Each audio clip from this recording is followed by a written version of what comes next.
Cláudia, meu problema é o seguinte, eu começo tudo, não termino nada, me empolgo e tô sempre com a sensação de quem está recomeçando. Já virei até chacota da minha família e de pessoas próximas. Bom, gente, hoje a gente vai falar de TDAH, falta de concentração, daquelas pessoas que estão sempre começando alguma coisa, nunca terminam nada, mudam de ideia no meio do caminho ou muito antes até do meio do caminho e acabam sentindo frustração. Essa frustração que advém de tantos reinícios e recomeços e tropeços e reinícios e assim indefinidamente, de uma forma cíclica. Essas pessoas vão ficando pelo meio do caminho e se sentindo absolutamente incompetentes, absolutamente fracassadas, inconsequentes, inconstantes e com um sentimento de menos-valia, baixa autoestima, baixa produtividade, baixa tudo isso. É sobre isso que a gente vai falar e apontar alguns prováveis, eu ia falar sistemas não, mas prováveis começos para que a gente tente encontrar aí um meio do caminho, um meio termo, uma saída. Bom, primeiro a gente precisa saber o que é TDAH. Bom, TDAH é um transtorno, é um déficit de atenção que é muito comum em crianças, mas também em adultos e vamos dizer, se democratizou, foi um tema que se democratizou muito ultimamente. Nem todo mundo, entretanto, que tem uma dificuldade TDAH, que é realmente portador desse transtorno, tem todas as coisas que ele pode causar. Assim, bom, a gente tem, por exemplo, a hiperatividade física, que é muito comum nos autistas. A gente tem também no TDAH uma impulsividade, que também é comum no transtorno borderline. Então, nem todo TDAH ele vai ter todos os princípios, tudo que compõe esse combo do TDAH. Muitas vezes ele vai ter mais propriamente aquilo que a gente chama de dificuldade de foco, de concentração. E aí ele vai trabalhar no hiperfoco.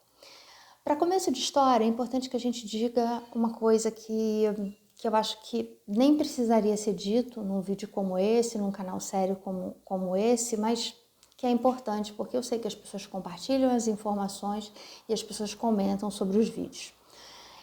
TDAH precisa ter uma avaliação clínica, uma avaliação médica, tá? Mesmo que você frequente um psicólogo, um psicanalista, é preciso ser avaliado por um profissional psiquiatra, um médico psiquiatra. Ele é a única e exclusiva pessoa competente para medicar. A segunda coisa é que tem muito a ver com a questão comportamental, assim como a maioria dos comportamentos e dos distúrbios e transtornos que são medicados nos consultórios, sem a necessária terapia, o acompanhamento terapêutico, o acompanhamento da fala, do comportamento, seja lá a linha que você adotar, muito provavelmente esses sintomas tendem a ficar ressurgindo tão logo o organismo se acomode com a medicação. Então, duas coisas ficam ditas aqui. Primeiro, não tem nada de mais tomar remédio. A gente toma remédio para o fígado, a gente toma remédio para o estômago, para a garganta, para o ouvido, para a gripe, para o resfriado. É muito natural que a gente precise de remédio também para o cérebro. Só que remédio para o cérebro, quem é competente para dar é o médico psiquiatra e nenhum outro. Só para deixar claro. Bom, o TDAH, ele se confunde com muita procrastinação, com o sujeito que é procrastinador, que é preguiçoso, que é sem vergonha, que é irresponsável, que é inconsequente, e ele vai dando para o sujeito um monte de rótulos e de chancelas e de pechas e de má fama e vai deixando o cara cada dia mais desmotivado. Que cara é esse? Bom, a gente está falando de alguém que tem um cérebro que trabalha muito rapidamente, que tem a competência de fazer inúmeras ligações, inúmeros pequenos filamentos neuronais de forma muito rápida. Então a gente está falando de alguém que tem a condição de se interessar por várias coisas ao mesmo tempo, de alguém que tem um cunho, um pé, ou os dois pés, ou dois pés e as duas mãos, uma pessoa que está mergulhada na criatividade, uma pessoa que tem a capacidade de se interessar por várias coisas. Pode-se falar do multipotencial? Pode-se falar do multipotencial. O problema do TDAH é que muitas vezes ele não é só multipotencial, ele se transforma e se transcodifica em multidisfocado. Isso vai fazer com que ele se sinta fracassado, porque ele mal começa um curso, ele pretende uma profissão nova e ele desiste. Ele tem uma tendência natural a se distrair com tudo ao mesmo tempo agora. O que fazer para tratar isso? Bom, tratar do ponto de vista médico, eu falei no início. Tratar do ponto de vista comportamental, entender que você precisa de alguma coisa que realmente motive a sua atenção. Na medida em que você descobrir alguma coisa que de verdade, pela qual você se interessa de verdade, que de verdade transborde o seu interesse, naturalmente você vai fazer aquilo que a gente chama de hiperfoco. Ou seja, o TDAH, ele vai colocar muito foco naquilo que ele gosta. Então é provável que essa pessoa que é dispersa, que é tida como aquela pessoa que não se liga muito em nada por muito tempo, ao fazer alguma coisa que ela goste profundamente, ela fique mergulhada ali. São aquelas pessoas que quando elas encontram o hiperfoco, elas são capazes de passar horas, horas, horas e mais horas fazendo a mesma coisa. Porque o funcionamento é através do interesse, o funcionamento se dá através do momento em que ela se interessa, em que ela vislumbra alguma coisa a ser feita de uma forma interessante. Dito isso, é preciso que a pessoa que se encaixa nesse comportamento, ela compreenda que ela tem um funcionamento. Então, um funcionamento das horas do dia, um funcionamento quando ela é capaz de ser mais produtiva, pessoas que são mais matutinas, vespertinas, as pessoas que são mais madrugadoras, as pessoas que gostam de fazer as coisas em determinado tipo de ambiente. Você precisa compreender o que acontece no seu entorno, para daí sim você se propiciar o hiperfoco. Outra coisa super importante é você manter uma folha, um relatório, um diário, uma caderneta, um bloco de anotação, qualquer coisa onde você tire o que está na cabeça e coloque no papel. Desde as coisas mais simplistas até aqueles planos que você tem para, 2035. Então, por exemplo, se alguma coisa te agonia, especialmente próximo da hora do sono, comprar leite amanhã, pagar a conta de luz, responder o e-mail da fulana de tal. Primeiro que isso é super bom para a organização, porque qualquer pessoa, não só que tenha TDAH, qualquer pessoa que pretenda ser uma pessoa organizada e cumprir metas, a organização começa por você ter uma prioridade. E prioridade dificilmente é uma palavra que a gente vai conseguir trabalhá-la no plural, porque prioridade você tem que saber a minha primeira hora do dia, quando é que eu estou mais transbordando energia. Então, eu vou deixar para fazer coisas no momento em que eu estou mais internamente predisposta, seja para aprender, para ler, para me concentrar. Obviamente que a gente está falando de pessoas que podem fazer isso, tá, gente? Isso é muito importante. Escrever. No momento em que você escreve, você já retira 50% da sua ansiedade. O cérebro, ele foi feito para pensar em muitas coisas, para conseguir resposta para muitas questões. Ele foi feito para ultrapassar desafios. O cérebro definitivamente não é um bom HD para segurar a nossa ansiedade. Então, escrever é super importante.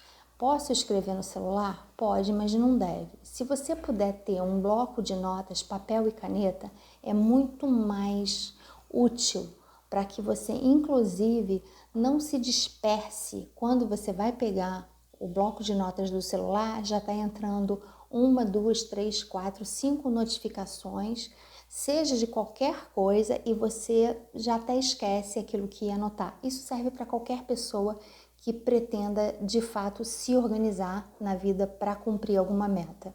Então, o bloco de notas do celular, ele é extremamente útil, mas ele também é um catalisador aí de desfoco, né? De falta de foco, porque no momento em que você pega o celular, Muitas vezes você vai para fazer uma coisa, acaba fazendo 395 coisas diferentes que não estavam combinadas e muito comumente isso acontece comigo, por exemplo.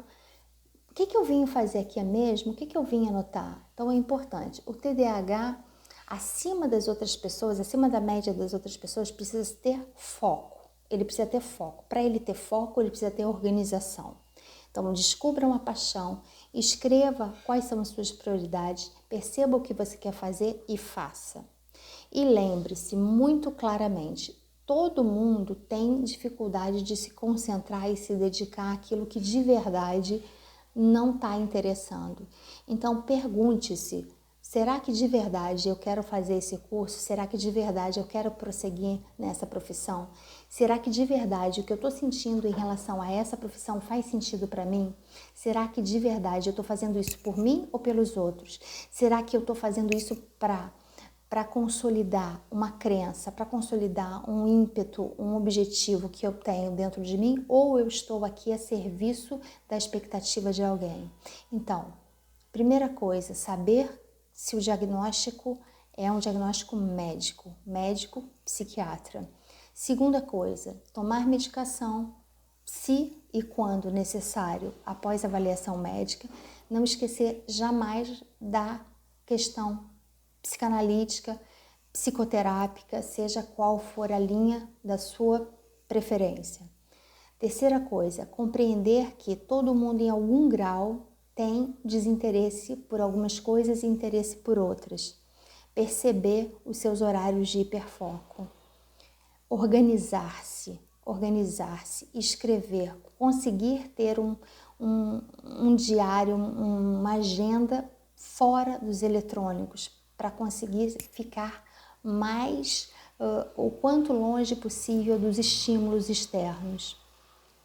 E a última coisa, gente, mas não menos importante, é não permitir que nada, ninguém, em tempo algum, deixe você com uma autoestima abalada por alguma coisa que você não escolheu. Assim como tem pessoas que têm o cabelo mais liso, outras o cabelo mais ondulado, outras a pele mais clara, outra a pele mais escura, outras têm uma tendência natural às artes, outras à escrita, outras ao artesanato. O cérebro também é uma constituição de nós todos.